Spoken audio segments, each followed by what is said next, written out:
Lesson 3. Distribution Strategies.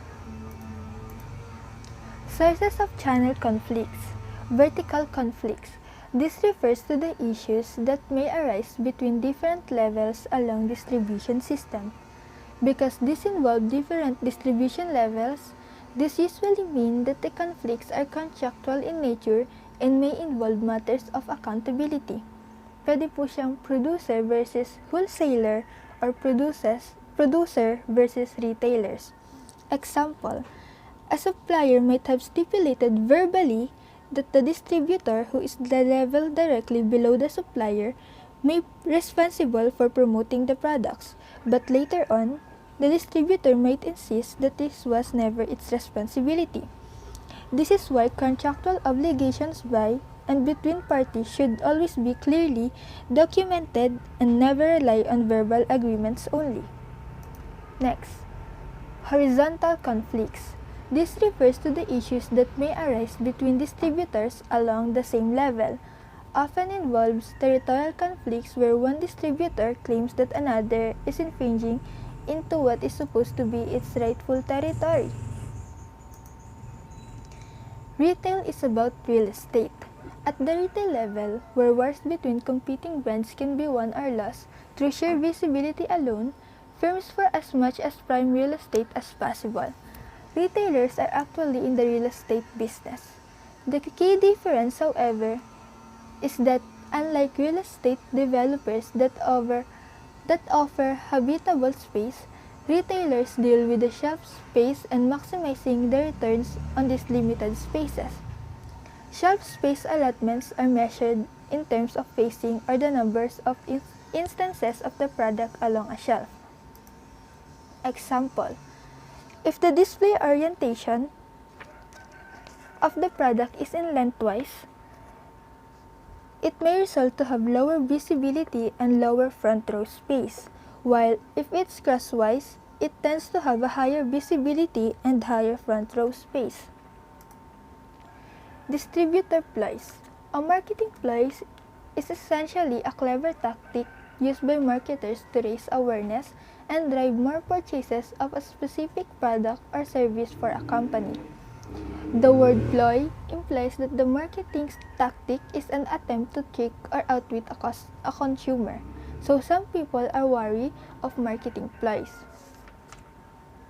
For example, in the US market, it is quite common for suppliers such as P&G and Unilever to give aggressive price discounts, such as offering the detergents for 25% off for only 1 week.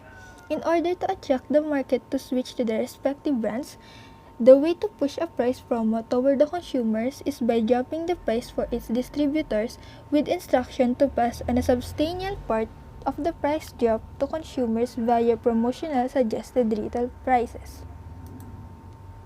The rise of private labels.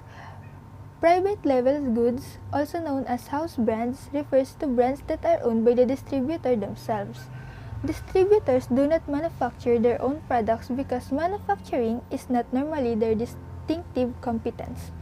Instead, they rely on white label factories that produce goods for rebranding of other firms. Ang halimbawa po nito ay yung bonus brand na makikita natin sa SM Supermarkets at Super Savers naman sa Robinson Supermarkets.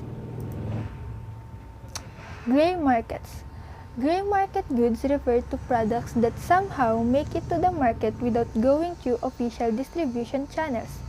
The products are often called gray goods because they typically exist along the gray area of the law.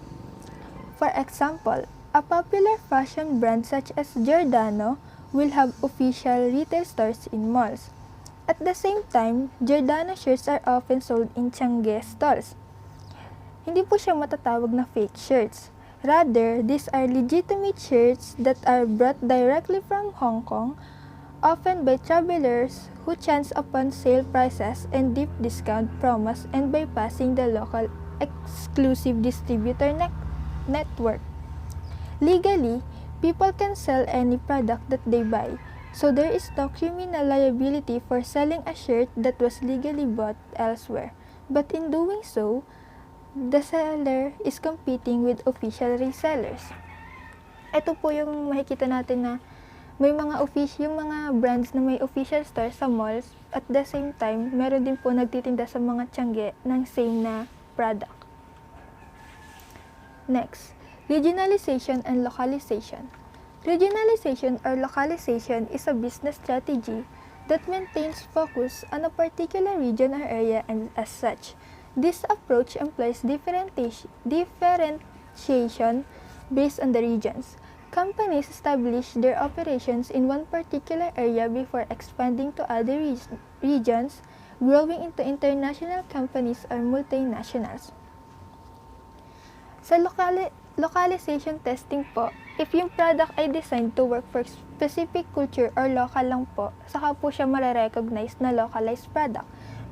Sa globalization testing naman po, kapag po yung product ay napatunayan na design at nagwo-work sa any culture or local, saka po siya i-consider na globalized product. Online versus brick and mortar.